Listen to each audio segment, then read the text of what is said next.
خرچ کرنا جو ہے نا صدقہ کا کہ بالکل اپوزٹ ہے سود. یعنی صدقہ کسے کہتے ہیں کہ آپ کے پاس ایک رقم ہے, بجائے اس رقم سے آپ پیسہ کمانے کے اسی رقم کو میں سے کچھ اللہ کے لیے خرچ کر دیں جس میں واپسی کی کوئی آپ کو امید نہیں ہے, اس کو صدقہ کہا جاتا ہے. سود بالکل اس کے اپوزٹ ہے کہ آپ نے 1,00,000 روپے کسی غریب کو دیے یا کسی مالدار کو دیے اور آپ واپسی پہ اضافے کی شرط لگا رہے ہو, یہ صدقے کا بالکل اپوزٹ ہو گیا. تو اب اللہ تعالیٰ جہاں صدقے کی برائی کو صدقے کی اچھائی کو بیان کیا ہے, اس رکوع میں صدقے کا اپوزٹ ہے سود, جو کامل درجے کی کنجوسی ہے. تو اب اللہ اس کی برائی کو بیان کر رہے ہیں کہ سود اسلام میں حرام ہے, اور صرف اسلام میں نہیں, اسلام سے پہلے جتنے آسمانی مذاہب تھے سب میں سود کو اللہ نے حرام قرار دیا ہے. یہودیوں کے بارے میں قرآن میں اللہ نے فرمایا وَأَخْذِهِمُ الرِّبَا وَقَدْ نُهُوا عَنْهُ, یہ لوگ سود کھایا کرتے تھے, حالانکہ تورات میں اللہ نے ان کو بھی سود سے منع کیا تھا. آج بھی تورات میں سود کے حرام ہونے کی آیتیں موجود ہیں. تو سود کو اللہ نے حرام قرار دیا, اور کیسے حرام قرار دیا؟ اللہ نے فرمایا الذین یاکلون الربا, جو لوگ سود کھاتے ہیں, لا یقومون الا کما یقوم الذی یتخبطہ الشیطان من المس, قیامت کے دن, یعنی مراد اس سے قیامت ہے, قیامت کے دن جب کھڑے ہوں گے تو اس طرح کھڑے ہوں گے جیسے شیطان نے کسی کو مس کر کے خبتی بنا دیا ہو. شیطان کا مس کرنا یہ ہوتا ہے کسی جن کا کسی پہ چڑھ جانا, غالب آ جانا, جیسے آصب آ جاتا ہے نا بعض دفعہ کسی پر. آج کل تو زیادہ تر ڈرامے ہو رہے ہیں, لیکن بعض دفعہ حقیقت میں بھی جن آ سکتا ہے کسی کے اوپر, تو اس سے اس کی حالت عجیب سی ہو جاتی ہے, لوگ دیکھتے ہیں دن رات. تو جیسے وہ خبط الحواس ہو جاتا ہے, حواس اس کے کام نہیں کر رہے ہوتے, تو اللہ فرماتے ہیں سود خور جو ہے قیامت کے دن جب اس کا حشر ہوگا تو قیامت کی ہولناکیاں اور عذاب دیکھ کر وہ بھی خبط الحواس ہو جائے گا. اس کی وہی کنڈیشن ہوگی کہ جو ایک دنیا میں آپ کو ایک مثال ملتی ہے کہ ایک اچھا بھلا سمجھدار آدمی جیسے پاگل ہو جاتا ہے, تو یہ تو جن کے اثر سے پاگل ہوتا ہے, وہ پاگل ہو جائے گا قیامت کی ہولناکیوں کو دیکھ کر, اور جو سزا اس کو قیامت کے دن ملے گی اس کو دیکھ کر. فرمایا ذالک بانہم, یہ سزا اس کو اس لیے ملے گی کہ یہ لوگ کہتے ہیں انما البیع مثل الربا, سود کے جائز ہونے کے بڑے دلائل ہیں ان کے پاس. یہ کہتے ہیں کہ بھئی سود اور بزنس میں کیا فرق ہے. آج بھی آپ جب کسی غیر مسلم سے بات کریں یا کسی لبرل مسلمان سے بات کریں تو وہ کہے گا بھائی میرا پیسہ ہے, جیسے میں پیسے سے بزنس کے ذریعے پیسہ کما سکتا ہوں, خرید و فروخت کے ذریعے کما سکتا ہوں. یہ ایک گلاس ہے, یہ میں نے اگر 100 روپے کا خریدا اور میں 150 کا بیچ رہا ہوں, اس گلاس کو 50 روپے پروفٹ لے رہا ہوں, تو میں اگر گلاس درمیان میں لائے بغیر ڈائریکٹ کسی غریب کو 100 روپے دے کے اس کی حاجت پوری کر دوں اور 50 روپے پروفٹ کما لوں, تو ان دونوں میں فرق کیا ہے؟ بات تو ایک ہی ہے. تو یہ بحثیں مشرکین مکہ بھی کیا کرتے تھے کہ بھئی عام خرید و فروخت میں اس میں بھی تو انسان 100 روپے گلاس پہ یا کسی چیز پہ انویسٹ کر کے 50 روپے کا پروفٹ لے سکتا ہے, تو بجائے گلاس کو درمیان میں لانے کے سیدھا آپ 100 روپے کسی کو پکڑائیں اور بولے تم جو چاہے خریدو اور جب 2 مہینے بعد مجھے 150 واپس کر دینا, تو اس میں فرق کیا ہے؟ تو وہ کہتے تھے انما البیع مثل الربا, کہ عام خرید و فروخت جو ہے وہ تو ایسے ہی ہے جیسے سود ہوتا ہے. تو کیا فرق ہے؟ تو یا تو حرام ہو تو دونوں ہوں, اور اگر بیع حلال ہے تو پھر سود بھی حلال ہونا چاہیے. تو اس کا جواب قرآن نے دیا احل اللہ البیع وحرم الربا, کہ تمہیں یہ فرق معلوم نہیں ہے کہ دونوں میں بڑا فرق یہ ہے کہ بیع کو اللہ نے حلال کیا ہے اور سود کو اللہ نے حرام کیا ہے. دیکھیے یہ اصل جواب نہیں ہے, یعنی یہ قرآن نے اپنے انداز سے جواب دیا ہے. اصل میں تو مشرکین کا مطلب یہ تھا کہ معاشرتی خرابی تو کچھ بھی نہیں آ رہی نا, وہاں بھی پیسے سے بزنس ہو رہا ہے خرید و فروخت میں, اور سود میں آپ پیسے دے کے کسی کی حاجت پوری کر رہے ہیں اور اس سے پیسہ کما رہے ہیں, تو دونوں میں نتیجے کے لحاظ سے کوئی فرق نہیں ہے. تو اصولی طور پر تو جواب یہ ہونا چاہیے تھا کہ قرآن پوری بحث بتاتا کہ نہیں جی سود سے معیشت تباہ ہوتی ہے, پیسہ سرکولیٹ کرتا ہے معاشرے میں, ایک غیر فطری سرکولیشن ہوتی ہے پیسے کی, اور غریب سے غریب اور امیر سے امیر ہوتا چلا جاتا ہے, ایسٹس وجود میں نہیں آتے. جو بھی علماء بیان کرتے ہیں کہ سود سے معیشت کس طرح تباہ ہوتی ہے اور عام خرید و فروخت سے تباہ نہیں ہوتی, اس کی میں ایک چھوٹی سی مثال دیتا ہوں آپ کو کہ جب آپ کسی سودی بینک سے قرضہ لینے کے لیے جائیں گے نا تو وہ قرضہ اٹھا کے آپ کو دے دے گا. اب اس کی بلا سے آپ کو فائدہ ہو نقصان ہو وہ لگا بندہ اماؤنٹ لے گا. اسلام میں یہ حرام ہے. آپ کسی اسلامی ادارے سے قرضہ لینے کے لیے جائیں گے تو وہ قرضہ نہیں دے گا, وہ کہے گا آپ نے کرنا کیا ہے. آپ اس کو معقول ریزن بتاؤ گے, گاڑی خریدنی ہے, گھر بنانا ہے, تو وہ گھر خرید کے آپ کو قسطوں پہ مہنگا کر کے بیچ دے گا. تو پیسے کی جو سرکولیشن ہوتی ہے نا وہ نیچرل ہوتی ہے, وہ خام خواہ میں پیسہ سرکولیٹ نہیں کرتا. اور بہت سارے فسادات ہیں سود میں, چونکہ میرے اس پر مستقل بیانات موجود ہیں کہ سود معیشت کو کیسے تباہ کرتا ہے, اس میں کیا کیا نقصانات ہیں. ابھی میں اس کو چھیڑوں گا تو یہ تفسیر کا لیکچر ہمارا کئی گھنٹوں پر مشتمل ہو جائے گا. یہ تو ہم ٹو دا پوائنٹ قرآن کو فوکس کرتے ہیں, زیادہ ڈیٹیل میں نہیں جاتے, تو میں زیادہ ڈیٹیل میں نہیں جاؤں گا. تو اس میں بہت سارے فسادات ہیں سودی نظام میں, اور آج دنیا بھی مان رہی ہے, اسلام کے اس نظام کو مان رہی ہے دل و جان سے کہ واقعی 1400 سال پہلے جو اسلام نے سود کو حرام کیا اس میں کتنی حکمتیں تھیں. تو حکمتیں ہم لوگوں کے سامنے آ جا رہی ہیں. جب بھی دیوالیے ہوتے ہیں تو جو بینک ہے نا, کمرشل بینکوں کا تو دیوالیہ ہوتا ہے, اسلامک بینکوں کا نہیں ہوتا, کیونکہ اس میں عملاً یعنی ایک بزنس ہو رہا ہے نا, ایسٹس وجود میں آ رہے ہیں, اس میں چیزیں وجود میں آ رہی ہیں, لوگوں کی ضرورتیں پوری ہو رہی ہیں. تو پیسہ ایسے نہیں ہوتا کہ بس پیسہ پیسے کے بدلے میں نہیں گھومتا ہے وہ. تو بہت ساری حکمتیں, لیکن قرآن نے ان حکمتوں کو بیان نہیں کیا, اس لیے کہ قرآن اگر حکمتیں بیان کرنا شروع کر دیتا تو پھر ایک سوال پہ 10 سوال اٹھتے, پھر دوسرا سوال کا جواب دیا جاتا, دوسرا اس پہ سوال اٹھتا, تو بات لمبی ہوتی. قرآن نے ایک حکیمانہ طرز اختیار کیا کہ انسان کے لیے اتنا کافی ہے فرق کرنے کے لیے کہ اللہ نے جو پیدا کرنے والا خدا ہے اس نے ایک کو جائز قرار دیا اور ایک کو ناجائز قرار دیا. اب جو کھوپڑی جس کے دماغ میں ہوگی, جو جانتا ہے کہ خدا ہے ہمیں بنانے والا, تو اس کو وہ اتنی سینس اس میں ہوگی کہ بھائی اب یہ بحث ہی ختم ہے کہ اس میں فائدے ہیں یا نقصان, اب یہ حلال ہے وہ حرام ہے, بس یہ فرق ہمارے لیے کافی ہے. تو اللہ نے حکیمانہ جواب دیا. اس کی مثال ایسے جیسے امی عائشہ رضی اللہ تعالیٰ عنہ سے کسی نے پوچھا کہ جب حائضہ عورت روزے چھوڑتی ہے تو اس کی قضا کرنا واجب ہے, نماز چھوڑتی ہے تو اس کی قضا واجب نہیں ہے. جواب بہت آسان تھا, بھائی نماز اگر چھوڑے گی حائضہ عورت اللہ کے حکم سے چھوڑے گی, قضا اگر ہو تو وہ تو بہت ساری قضائیں اس کے ذمہ ہو جائیں گی, جبکہ چھوڑا اس نے اللہ کے حکم سے ہے.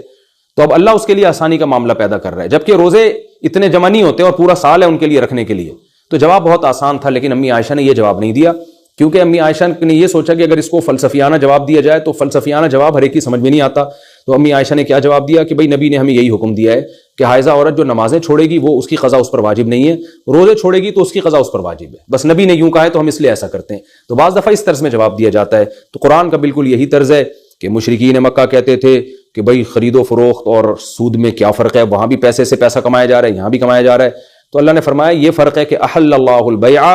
کہ ایک کو اللہ نے حلال کیا ہے, وہ حرم الربا, اور اس کو اللہ نے حرام کیا. تو یہ جواب کافی ہے عقل مندوں کے لیے. آگے اللہ فرما رہے ہیں فمن جاءہ موعظۃ من ربہ, جس کے پاس اپنے رب کی طرف سے نصیحت آ جائے, فانتہا, اور وہ رک جائے. یعنی اب یہ سود چونکہ حرام ہو گیا ہے تو صحابہ کو خطاب کیا جا رہا ہے کہ اب آیتیں آنے کے بعد جو رک جائے گا فلہ ما سلف, تو جو گزر گیا وہ تمہارے لیے. یعنی جو پروفٹ تم سود کے ذریعے ماضی میں لے چکے ہو, وہ چونکہ کفر کی حالت میں تھا اور اسلام میں اس وقت تک سود کو حرام نہیں قرار دیا گیا تھا, تو وہ تمہارے لیے حلال ہے. ما سلف کا معنی وہ جو ہے وہ حلال ہے, آئندہ نہیں لینا تم نے. وَأَمْرُهُ إِلَى اللَّهِ, اور اس کا حقیقی معاملہ اللہ کے سپرد ہے. یعنی ظاہری طور پر تو اب کسی مسلمان کو سود کھانے کی اجازت نہیں دی جائے گی, جو ماضی میں ہو چکا, اور اس کا حقیقی معاملہ اللہ کے سپرد ہے. یعنی اب اللہ دلوں کے حالات جانتے ہیں کہ اس نے دل سے توبہ کی ہے یا صرف لوگوں کو دکھانے کے لیے توبہ کی ہے. اس میں ہمیں بحث کی اجازت نہیں ہے, بلکہ یہ معاملہ اللہ کے سپرد ہے. مسلمان کو اس سے اچھا گمان رکھنا پڑے گا. وَمَنْ عَادَ, فرمایا جو دوبارہ ان آیتیں سننے کے بعد لوٹے گا, دوبارہ سے سود کی طرف آئے گا, فَأُولَئِكَ أَصْحَابُ النَّارِ, تو یہ لوگ آگ والے لوگ ہیں, ہم فیہا خالدون, اور اس میں یہ ہمیشہ ہمیشہ رہیں گے. یہاں ومن عادہ کے دو مطلب بیان کیے گئے ہیں. ایک تو یہ ہے کہ جو عملی طور پر سود کھائے گا, یعنی اللہ نے حرام کر دیا اب بھی کھا رہا ہے, اس کو پتہ بھی چل گیا کہ سود حرام ہے پھر بھی کھا رہا ہے, تو یہ آگ والے لوگ ہیں جس میں یہ ہمیشہ رہیں گے. تو اس سے مراد اہل اسلام ہے, یعنی مسلمانوں میں جس کو پتہ چل گیا کہ سود حرام ہے پھر بھی کھائے گا تو یہ آگ والے لوگ ہیں جس میں ہمیشہ رہیں گے. تو یہاں ہمیشہ سے مراد یہ ہے کہ اس کی اصل سزا ہمیشہ ہی ہے. وہ الگ بات ہے کہ قرآن کی دوسری آیتوں اور احادیث سے پتہ چلتا ہے کہ جن مسلمانوں کے جہنم میں جانے کا فیصلہ ہو چکا ہوگا, ہمیشگی کا فیصلہ بھی ہوا ہوگا, لیکن اللہ نے ایک اور اصول بنایا کہ نبی کی شفاعت اور اس کے ایمان کی برکت سے وہاں سزا میں کمی ہو جائے گی اور ہمیشہ رہے گا نہیں. یعنی یہاں اصل سزا کا بیان ہے کہ مستحق وہ اس کا ہے, لیکن پریکٹیکلی ایسا ہوگا نہیں, بلکہ گناہوں کی سزا بھگتنے کے بعد وہ ایک دن جہنم سے نکلے گا. یہ دوسرے دلائل سے پتہ چلتا ہے. اور اگر ہم عادہ سے یہ مراد لیں کہ جو دوبارہ سود کی طرف لوٹے گا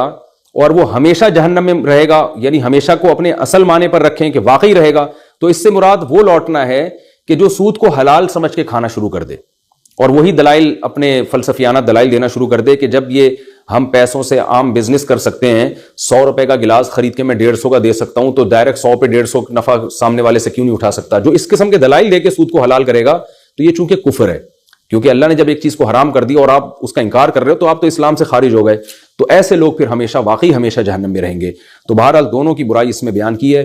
نہ سود کو حلال سمجھنے کی اجازت اور نہ حرام سمجھ کے بھی کھانے کی اجازت, دونوں اجازت نہیں ہے. باقی انسان سودی لین دین کرتا کیوں ہے؟ وہ سمجھتا ہے گھر بیٹھے آرام سے پیسے کما لوں گا میں, تو اللہ نے اس کا جواب دیا اگلی آیات میں, یمحق اللہ الربا, اللہ سود کو گھٹاتا ہے، وَيُرْبِي الصَّدَقَاتِ اور صدقوں کو بڑھاتا ہے۔ بعض دفعہ یہ گھٹانا حقیقت میں بھی ہوتا ہے، سود خوروں کا رقم ڈوبتی ہے، اور بعض دفعہ ایسے گھٹاتا ہے کہ برکت ختم کر دیتا ہے اللہ تعالیٰ، اس کے طبیعت میں بخل پیدا ہو جاتا ہے۔ یہ بھی ایک بے برکتی ہے، کروڑوں اربوں کا مالک ہے لیکن طبیعت میں اتنی، کیونکہ اس نے ساری زندگی پیسے سے پیسہ بنانا سیکھا ہے نا، تو ہر وقت کسی فکر میں لگا رہتا ہے، جو پیسے کا ایک بنیادی مقصد ہے کہ طبیعت میں کشادگی ہو، سکون ہو، یہ سکون اور اطمینان اس کو میسر نہیں ہوتا، کنجوسی دل میں پیدا ہوتی ہے۔ جبکہ جو صدقات و خیرات کرتے ہیں ان کو دولت سے محبت نہیں ہوتی، جتنا ملتا ہے اس پہ وہ شکر ادا کرتے ہیں، تو اس لیے تھوڑے میں بھی اللہ برکت دے دیتا ہے، ان کی طبیعت میں غنا پیدا کر دیتا ہے، چہروں پہ رونق پیدا کر دیتا ہے، کشادگی عطا فرما دیتا ہے۔ تو کبھی یہ پیسہ جو ہے نا ظاہری لحاظ سے نہیں بڑھتا بلکہ اس میں برکت ہو جاتی ہے، اور کبھی ظاہری لحاظ سے بھی بڑھا دیتے ہیں، اللہ سود خور کے مال کو ہلاک کر دیتے ہیں، اور صدقات و خیرات والے مالوں کو اللہ تعالیٰ حقیقت میں بھی بڑھا دیتے ہیں، تو دونوں اس میں داخل ہیں۔ اور آخرت میں تو بہرحال یہ حقیقت میں جو سود خور ہے وہ نقصان میں ہوگا، اور صدقے والے بہت بڑا اجر کما لیں گے۔ اس طرح سے بڑھوتری تو بہرحال ہوگی صدقہ کرنے والوں کی۔ واللہ لا یحب کل کفار نسیم، اور اللہ یہ ناشکرے لوگوں کو اور گنہگاروں کو پسند نہیں کرتا۔ کیا مطلب؟ اتنا کچھ سمجھانے کے بعد بھی اگر تم سود کھاتے ہو، اس کا مطلب تم ناشکرے ہو اور تم خدا کا انکار کرنے والے ہو، تو اللہ کو ایسے لوگ پسند نہیں۔ اور اسیم کا معنی گنہگار، کہ ایک چیز حرام ہے پھر بھی کیے جا رہے ہو، تو اللہ ایسے لوگوں کو بالکل پسند نہیں کرتا، یعنی نفرت کرتا ہے اللہ تعالیٰ ان سے۔ ان الذین آمنوا وعملوا الصالحات، یہاں تو سود خوروں کا ذکر تھا جو حرام کھاتے ہیں، اب اللہ ان کے مقابلے میں نیک لوگوں کا ذکر کر رہا ہے۔ قرآن کی عادت ہے جہاں بروں کا ذکر ہوتا ہے نیک لوگوں کا بھی ذکر ہوتا ہے۔ سود کھانے والے کیوں کھاتے ہیں؟ یا تو عقیدہ صحیح نہیں ہوتا ان کا، آخرت پر ایمان نہیں ہوتا اس لیے کھائے چلے جا رہے ہیں کہ حساب و کتاب کی فکر نہیں ہے۔ بعض دفعہ عقیدہ صحیح ہوتا ہے لیکن اللہ کی محبت دل میں نہیں ہوتی، عبادت کی طرف ان کی رغبت نہیں ہوتی، تو اس وجہ سے بھی سود کھاتے ہیں۔ اور بعض دفعہ یہ دونوں کام ہوتے ہیں لیکن طبیعت میں کنجوسی ہوتی ہے، تو تینوں کی نفی کی، تینوں کی اپوزٹ کو بیان کیا کہ اس کے مقابلے میں وہ لوگ ہیں جن کا عقیدہ بھی صحیح ہے، عمل بھی صحیح ہے، اور طبیعت میں کنجوسی بھی نہیں ہے۔ وہ اللہ نے اگلی آیت میں بیان کیا کہ سود خوروں کا تو یہ انجام ہوگا، لیکن جو اس کے اپوزٹ لوگ ہیں وہ کون ہیں؟ ان الذین آمنوا، وہ لوگ جو ایمان لائے، یعنی آخرت پر ان کا پکا ایمان بھی ہے، وعاملوا الصالحات، اور اسی ایمان کی بیس پر نیکیاں بھی کرتے ہیں، واقاموا الصلاۃ، اللہ سے ان کا تعلق بھی ہے جس کی بیس پہ وہ نماز قائم کرتے ہیں، وآتوا الزکاۃ، اور طبیعت میں کنجوسی بھی نہیں ہے، سود لینے کے بجائے الٹا لوگوں کو زکاتیں دیتے پھرتے ہیں وہ۔ لہم اجرہم عند ربہم، ان کے لیے ان کے رب کے پاس اجر ہے، ولا خوف علیہم ولا هم یحزنون، اور نہ ان پر کوئی خوف ہوگا اور نہ وہ غمزدہ ہوں گے۔ اب ببانگ دہل ایک اعلان کیا جا رہا ہے اہل ایمان کو صاف لفظوں میں۔ ابھی تو یہ بتایا جا رہا تھا نا کہ جو سود کھاتے ہیں ان کا انجام کیا ہوگا، اب سود سے بچنے کی صاف لفظوں میں اللہ ہمیں سود سے بچنے کا آرڈر کر رہے ہیں۔ یا ایھا الذین آمنوا، اے لوگو جو ایمان لائے ہو، اتقوا اللہ، اللہ سے ڈرو، وذروا ما بقی من الربا، اور جو سود کے معاملات میں جو ربا باقی رہ گیا ہے نا اس کو اب چھوڑ دو۔ یعنی زمانے جاہلیت میں جتنا تم سود کھا چکے وہ کھا چکے، اگر اب توبہ کرتے ہو تو اللہ اس کے بارے میں سوال نہیں پوچھے گا، لیکن جو سود رہ گیا ہے، یعنی تمہارا پہلے سے کوئی سودی ایگریمنٹ چل رہا ہے اور اب کچھ تو کھا لیا کچھ رہ گیا، اب جو رہ گیا اس کو چھوڑ دو، وہ اب تمہارے لیے حلال نہیں ہے کیونکہ اب سود حرام ہو گیا ہے۔ ان کنتم مومنین، اگر تم مومن ہو، فإن لم تفعلوا، اگر تم ابھی بھی سودی لین دین سے نہیں بچتے، فأذنوا بحرب من اللہ ورسولہ، تو سن لو اعلان جنگ اللہ اور اس کے رسول کی طرف سے۔ یہ اعلان جنگ کا مطلب کیا ہے؟ اس کے دو مطلب ہو سکتے ہیں۔ ایک مطلب تو یہ ہو سکتا ہے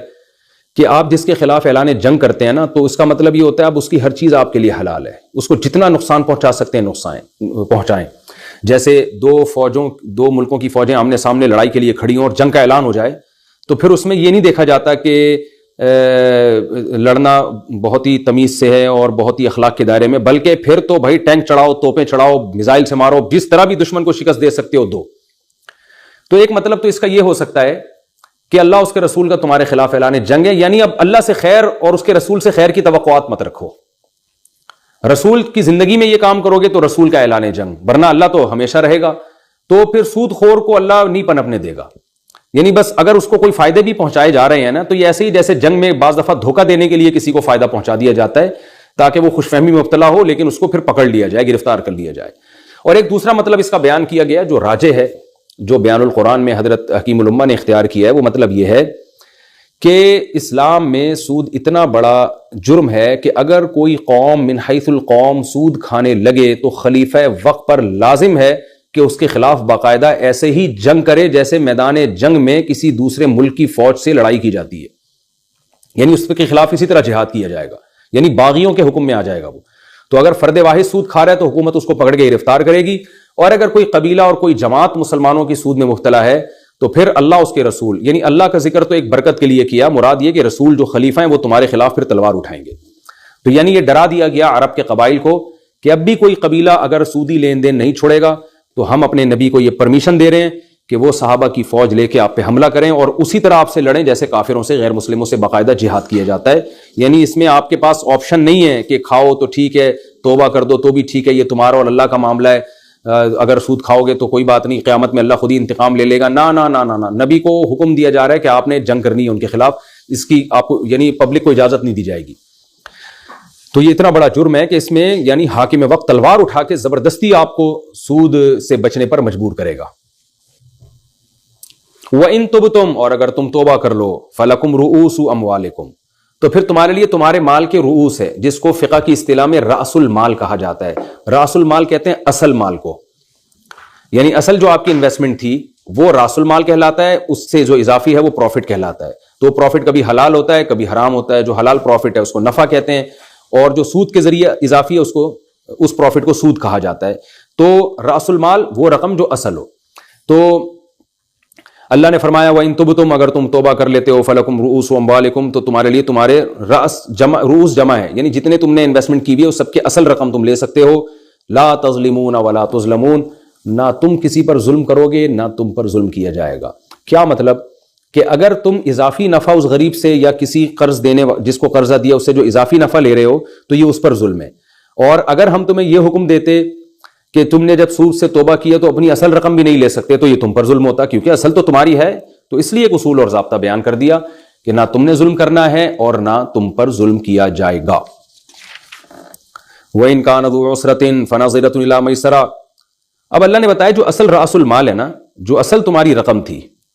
وہ بھی اس صورت میں لینا جائز ہے کہ اس میں دینے کی طاقت بھی ہو، کیونکہ بعض دفعہ غریبوں کو بھی سودی قرضہ دیا جاتا ہے، بعض دفعہ تو امیروں کو بھی دیا جاتا ہے، وہ بھی حرام ہے، بعض دفعہ غریبوں کو دیا جاتا ہے۔ تو غریب آدمی کا اصول بیان کیا کہ اگر وہ تنگ دست ہے تو پھر اسے کچھ وقت کے لیے تمہیں مہلت دینی پڑے گی، کیونکہ جب اس کے پاس ہے ہی نہیں دینے کے لیے تو وہ کہاں سے دے گا، تو پھر زبردستی راس المال بھی نہیں لے سکتے۔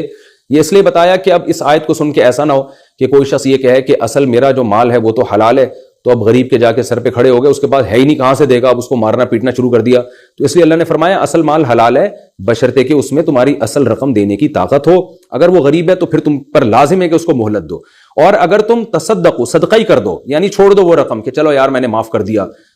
تو خیر لکم، یہ تو پھر اور تمہارے لیے بہتر ہے۔ ان کنتم تعلمون، اگر تم جانتے ہو، تو اس میں تو صدقے کا ثواب ملے گا اور تمہیں اور زیادہ فائدہ ہوگا۔ واتقوا یوما ترجعون فیہ الی اللہ، اب اس مضمون کو اس آخری آیت پہ ختم کیا جا رہا ہے کہ یہ ساری باتیں، صدقہ کرنا، سود سے بچنا، رأس المال کے معاملے میں غریب کو مہلت دینا، یہ سب باتیں، یا صدقہ اس کو اصل رقم ہی معاف کر دینا، یہ سب چیزیں ان کی سمجھ میں آئیں گی جن کو یہ احساس ہو کہ کل قیامت کے دن ہم نے اللہ کے سامنے کھڑے ہو کر اپنے اعمال کا حساب دینا ہے۔ تو جو اس دن سے ڈرتا ہے نا وہ ان احکام کو فالو کرے گا، جو اس دن کو مانتا ہی نہیں ہے اس کے لیے تو دنیا ہی سب کچھ ہے۔ اس لیے اللہ نے فرمایا واتقوا یوما، اس دن سے ڈرو، ترجعون فیہ الی اللہ، جس دن تم اللہ کی طرف لوٹائے جاؤ گے۔ ایک دن آنے والا ہے، تو جتنی نیکیاں یہاں کر لو گے نا، تو جب اللہ سے ملاقات ہوگی تو یہ اچھی ملاقات ہوگی۔ ثم توفی کل نفس ما کسبت، تو اور پھر کیا ہوگا، ہر نفس کو جو کچھ اس نے کیا ہے اس کا پورا پورا بدلہ دیا جائے گا۔ اگر برا کرو گے تو پھر برائی کا بدلہ، برا بدلہ ملے گا، اچھا کرو گے تو اچھا بدلہ ملے گا۔